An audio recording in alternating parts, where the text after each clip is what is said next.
მოგესალმებით, კოლეგებო. გთხოვთ წარმოდგენილ დღის წესრიგს უყაროთ კენჭი. მადლობთ. დღეს ორი საკითხი გვაქვს განსახილველი. პირველი საკითხი გახლავთ საქართველოს მთავრობის მიერ რატიფიცირებისთვის წარმოდგენილი სამოქალაქო ავიაციის ევროპული კონფერენციის ბიუროს შესახებ კონვენცია. მოხსენებელი საქართველოს ეკონომიკისა და მდგრადი განვითარების მინისტრის მოადგილე ქალბატონი თამარ იოსელიანი. მადლობა ბატონ შოთა. მოგესალმებით, მივესალმებ პარლამენტის წევრებს. საქართველოს პარლამენტის მიერ რატიფიცირებისთვის წარმოგიდგენ სამოქალაქო ავიაციის ევროპული კონფერენციის ბიუროს შესახებ კონვენციას. სამოქალაქო ავიაციის ევროპული კონფერენცია წარმოადგენს ევროპის სამოქალაქო ავიაციის კოორდინაციისა და მართვის მნიშვნელოვან პლატფორმას, რომლის ფარგლებში იმართება სხვადასხვა შეხვედრები და ღონისძიებები ევროპაში სამოქალაქო ავიაციის პოლიტიკის ჰარმონიზაციის მიზნით. ამ შეხვედრების ფარგლებში განიხილება თემების ფართო სპექტრი, მათ შორის ავიაციო უსაფრთხოება, უშიშროება, ეკონომიკური საკითხები და გარემოს დაცვის და ახალი ტექნოლოგიების საკითხები. ეკაკი ხელს უწყობს ზოგადად წევრი სახელმწიფოების მიერ იკაოს სტანდარტების დანერგვას და აღნიშნული ასე ვთქვათ მიზნისათვის ამუშავებს სახელმწიფო დოკუმენტებს და გზამკვლევებს. ამასთან ეკაკის მიერ დარგის სპეციალისტებისთვის ხორციელდება სასწავლო ღონისძიების, სამუშაო შეხვედრები, ვორქშოპები და ჩვენთვის ეს ნამდვილად ძალიან მნიშვნელოვანი პლატფორმაა იმისათვის, რომ სამოქალაქო ავიაციაში უზრუნველყოთ როგორც უშიშროება, ასევე უსაფრთხოება და სხვა რიგი საკითხები. პირველად ეკაკი მოწვეულ იქნა 1953 წელს და ამჟამად სამართლებრივი კუთხით დრომდე არ წარმოადგენდა საერთაშორისო ორგანიზაციის სტატუსი არ ჰქონდა და შესაბამისად არ გააჩნდა სამართლებრივი სტატუსი სუბიექტის, რაც რა თქმა უნდა ზღუდავდა მის ეფექტიან ფუნქციონირებას და აღნიშნული საკითხის მოგვარების მიზნით გადაწყდა, რომ კონფერენცია რჩება უცვლელად, ხოლო მისი ბიურო ფუძნდება, რომელსაც საერთაშორისო ორგანიზაციის სტატუსი ენიჭება. ჩვენი სამოქალაქო ავიაციის სააგენტო აქტიურად მონაწილეობს კონფერენციის საქმიანობაში და შესაბამისად კონვენციის ძალაში შეცვლა ცალსახად განამტკიცებს ქვეყნის როლს არა მხოლოდ რეგიონში, არამედ გლობალური სამოქალაქო ავიაციის სფეროში, რაც ქვეყანას არა მხოლოდ სამართლებრივ სტაბილურობას მოუტანს, არამედ გააუმჯობესებს ტექნოლოგიური, ეკონომიკური უსაფრთხოების და უშიშროების მიმართულებას. ჩვენ ამ ორგანიზაციაში მონაწილეობთ 2000-იანი წლებიდან და წლიურად საწევროს სახით ვიხდით დაახლოებით 35,000 ევროს. ეს დამატებით დანახარჯებს ბიუჯეტისთვის არ გამოიწვევს და შესაბამისად არც კანონმდებლობაში დამატებით ცვლილებებს არ მოითხოვს. ყოველივე ზემოაღნიშნულის გათვალისწინებით მიზანშეწონილად მიგვაჩნია საქართველოს მოქმედი კანონმდებლობის გათვალისწინებით განხორციელდეს კონვენციაზე რატიფიცირება. მადლობა. ჩემთვის გასაგებია ყველაფერი, კითხვები არ მაქვს. გთხოვთ კენჭი უყაროთ რატიფიცირებას. დიდი მადლობა.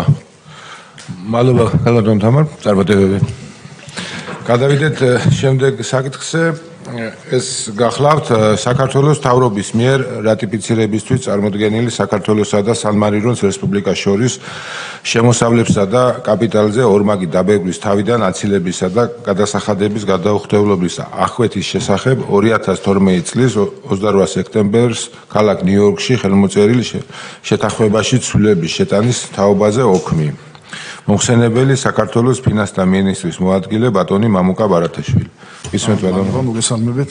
სარატიფიკაციო წარმოდგენილია საქართველოს და სან-მარინოს შორის შემოსავლებისა და კაპიტალზე ორმაგი დაბერგვის თავიდან აცილებისა და გადასახადების გადაუხდებლობის აღკვეთის შესახებ 2012 წლის 28 სექტემბერს ნიუ-იორკში ხელმოწერილ შეთანხმებაში ცვლილებების შეტანის ოქმი. აღნიშნულ ოქს ხელი მოეწერა 2025 წლის 17 ოქტომბერს ვაშინგტონში საქართველოს და სან-მარინოს ფინანსთა მინისტრების მიერ. წარმოდგენილი ცვლილებებით საქართველოს და სან-მარინოს შორის მოქმედ ორმაგი დაბერგვის თავიდან აცილების შეთანხმების 25 მოხმლიდან ხდება ამოღება ტექსტის, რომელიც ითვალისწინებდა სამწლიან შეზღუდვას ურთიერთშეთანხმების პროცედურებზე. კერძოდ, ეს შეთანხმების ეს პუნქტი ითვალისწინებდა თუ მხარეები მხარეებს შორის ორ მაგიდაბეგურის ხელშეკრულებიდან გამომდინარე დაიწყო ურთიერთშეთანხმების პროცედურა, არსებობდა 3 წლიანი შეზღუდვა, რომ ამ 3 წლის გასვლის შემდეგ ურთიერთშეთანხმების ეს ქმედებები შეწყდებოდა. ეს შეზღუდვა აღარ იქნება და 3 წლიანი ვადის გასვლის შემდეგაც შესაძლებელი იქნება ურთიერთშეთანხმების პროცედურების დასრულება. აღსანიშნავია, რომ ასეთ შეზღუდვას სხვა ორ მაგიდაბეგურის ხელშეკრულებები არ ითვალისწინებს და მხარეების ინიციატივით ურთიერთ ასთა გასვლის შედეგად, ესე იგი, მხარეები მივიდნენ იმ დასკვნამდე, რომ მიზანშეწონილი იყო ამ შეზღუდვის ამოღება ამ ტექსტიდან.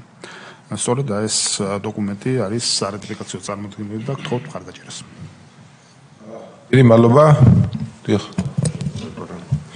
ხო, გავიცანი ამ დოკუმენტს, ახლა რო გითხათ, რომ რამე საწინააღმდეგო მაქვს, არც მაქვს, მაგრამ დიდად აუცილებლობასაც ვერ ხედა, უბრალოდ იქიდან გამომდინარე, რომ ზოგადად ეს სან-მარინოსთან ახლა რაც ღია წყაროებში ინფორმაციის მოძიება რაც არის შესაძლებელი, ერთადერთი საქართველოსა და სან-მარინოს ფეხბურთის ნაკრებებს შორის გამართული მატჩებია, სადაც მადლობა ჩვენს ბიჭებს, ძირითადად ჩვენები იგებენ, მაგრამ რამე რო გითხრათ, რომ რამე განსაკუთრებული ან ეკონომიკური ურთიერთობები გვაქვს, სავაჭრო ბრუნვა ფაქტობრივად ნულის ტოლია და მე უბრალოდ სხვა ამის კითხვა და დაზუსტება მინდა.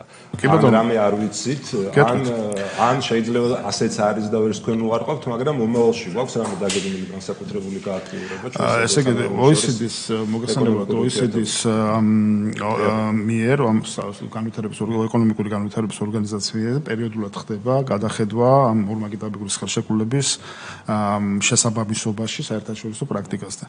აღმოჩნდა ასეთი რევიზიის ერთ-ერთი ასეთი კონტროლის ღონისძიების შედეგად აღმოჩნდა, რომ ასე იგი სან-მარინოსთან დადებული ხელშეკრულება რატომღაც მოიცავს შეზღუდვას, როცა ასეთი შეზღუდვა არ არსებობს სხვა ქვეყნებთან მიმართებაში. აქედან გამომდინარე იყო რეკომენდაცია ორივე მხარის მიმართ ევროპის ეკონომიკური განვითარების ორგანიზაციიდან, რომ შესულიყო შესაბამის ცვლილება და მხარეებმა ეს გაითვალისწინეს. ეს არის მიზეზი. დიახ, ეგ არის. რა თქმა უნდა. თუ სხვა კითხვები არ აქვს, გთხოვთ გენჭი უყაროთ ამ კონკურსს. დიდი მადლობა. დიდი მადლობა კოლეგებო, დიდი მადლობა სტუმრებო. ამით დღევანდელი კომიტეტის სვლა დასრულებულია. წარმატებები ყველას.